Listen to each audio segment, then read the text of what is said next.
नमस्कार, मैं doctor Sulakshmi Toshniwal from SD government college Beawar. आज हम देखेंगे प्रबंध की सार्वभौमिकता की अवधारणा। हम देखेंगे कि प्रबंध की सार्वभौमिकता की अवधारणा किस तरह से है, कि क्या जो प्रबंध के सिद्धांत हैं वो सभी काल, सभी परिस्थितियों में, सभी देशों में, सभी प्रकार की अर्थव्यवस्थाओं में क्या समान प्रकार से उनको लागू किया जा सकता है। तो इसका उत्तर होगा कि क्या हर जगह प्रबंध होना आवश्यक है। बिल्कुल सही है कि प्रबंध हर जगह करना आवश्यक है, कि उसे किस रूप में किया जाए, उन सिद्धांतों को किस तरह से लागू किया जाए। आप देखिए, रेलवे स्टेशन पर प्रबंध व्यवस्था है, उद्योग में प्रबंध व्यवस्था है, मंदिर में प्रबंध व्यवस्था है, गुरुद्वारे में प्रबंध व्यवस्था है, शिक्षण संस्थाओं में प्रबंध व्यवस्था है। तो जीवन का कोई भी क्षेत्र ऐसा नहीं है, कोई भी स्थान ऐसा नहीं है जहाँ पर कि प्रबंध नहीं हो सकता है, नहीं होता हो। प्रबंध सभी स्थानों पर होना आवश्यक है। तो इसलिए हम कह सकते हैं कि प्रबंध के सिद्धांत हैं वो सभी सार्वभौमिक हैं, उन्हें सभी स्थानों पर अलग अलग रूपों से उन्हें लागू किया जाता है, परंतु प्रबंध के सिद्धांत वहाँ पर अनिवार्य रूप से लागू होते हैं। तो प्रबंध के सार्वभौमिकता की अवधारणा के पक्ष में यदि अपन कुछ विचार देखें तो अपन देखेंगे कि चाहे वो किसी भी प्रकार का संगठन हो, उसमें प्रबंधकीय कार्य किए जाते हैं, चाहे वो व्यापारिक हो, औद्योगिक हो, सामाजिक, राजनीतिक, सांस्कृतिक, धार्मिक, किसी भी प्रकार का संगठन हो, परंतु उसमें प्रबंधकीय कार्यों का होना आवश्यक है। इसी तरह सभी प्रबंधक समान कार्य करते हैं, यानी प्रबंधकों का कार्य प्लानिंग से लेकर कंट्रोलिंग तक का होता है। तो इस तरह से प्रबंधक प्रत्येक स्थिति में ये कार्य करता है। उनका मुख्य कार्य है कि प्रबंधकीय उद्देश्यों को प्राप्त करना, इसके लिए वो प्लानिंग से कंट्रोलिंग तक का कार्य करता है। तो इस तरह से हम कह सकते हैं कि सभी प्रबंधकीय कार्यों में उन जो प्रबंधकीय जो सिद्धांत हैं उनको समान रूप से लागू किया जाता है और समान योग्यताओं का उपयोग किया जाता है, जैसे तकनीकी योग्यताएं, मानवीय योग्यताएं और सैद्धांतिक योग्यताएं। तो सबको लागू किया जाता है। इन सबका एक जो कॉम्बिनेशन है वो कॉम्बिनेशन अपने सामने संपूर्ण प्रबंध के रूप में आता है। इसी तरह से क्या प्रबंधकीय ज्ञान का हस्तांतरण हो सकता है या प्रबंधकों का हस्तांतरण किया जा सकता है। तो इसके लिए धारणा है कि जो एक क्षेत्र में व्यक्ति प्रबंध कर सकता है वो दूसरे क्षेत्रों में भी प्रबंध कर सकता है, क्योंकि कुल मिलाकर के उसे प्लानिंग करने की, किस तरह से उसे कर्मचारियों से कार्य करवाना है, किस तरह से संस्था के उद्देश्यों को निर्धारित करना है, उस उद्देश्यों को प्राप्त करना है। तो सार्वभौमिकता की अवधारणा यही बताती है कि प्रबंधक हर जगह उस कार्य को, जिसको प्रबंध करना आता है, वो किसी भी स्थान पर प्रबंध कर सकता है। जैसे भारत के प्रमुख उद्योगपति JRD टाटा, तो आप देखिए कि जो अपने विशाल औद्योगिक साम्राज्य के अध्यक्ष तो रहे हैं, इसके साथ में वो राजकीय उपक्रमों जैसे एयर इंडिया, इंडिया एयरलाइंस के अध्यक्ष पद पर भी कार्य किया और वो भी पूर्ण स्किलफुल तरीके से किया है।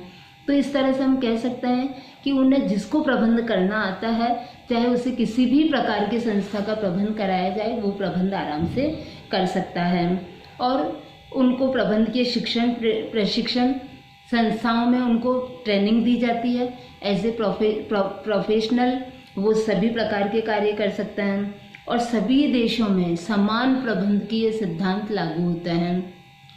बस उन सिद्धांतों को अप्लाई करने के तरीके में अंतर आता है, बाकी सिद्धांत एज इट इज़ लागू होते हैं। तो इस तरह से हम कह सकते हैं कि प्रबंध सार्वभौमिक है, उसे सभी देशों में, सभी अर्थव्यवस्थाओं में, सभी स्थानों में, सभी प्रकार के उपक्रमों में और सभी प्रकार की संस्थाओं में उन्हें समान रूप से लागू किया जा सकता है।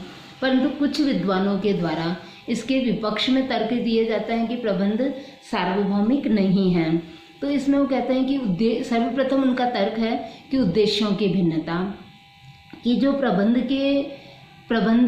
जहाँ किया जाता है तो उन संस्थाओं के उद्देश्यों में फर्क हो सकता है। जैसे कि कुछ लाभकारी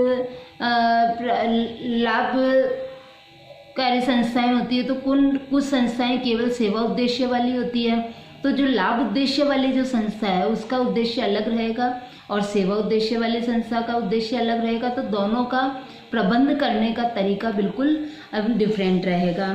इसी तरह से विभिन्न क्षेत्रों के संगठनों में भिन्नताएं होती है।